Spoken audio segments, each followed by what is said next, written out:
Gördüğünüz kimi biz drenaj xəttimizi tamamilə yekunlaşdırmışıq.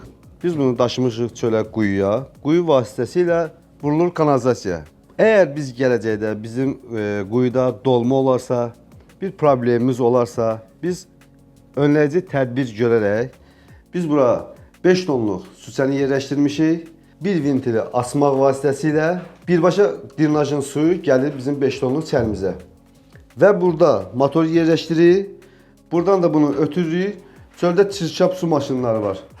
Bunu ötürürük ora, oradan daşıyırlar.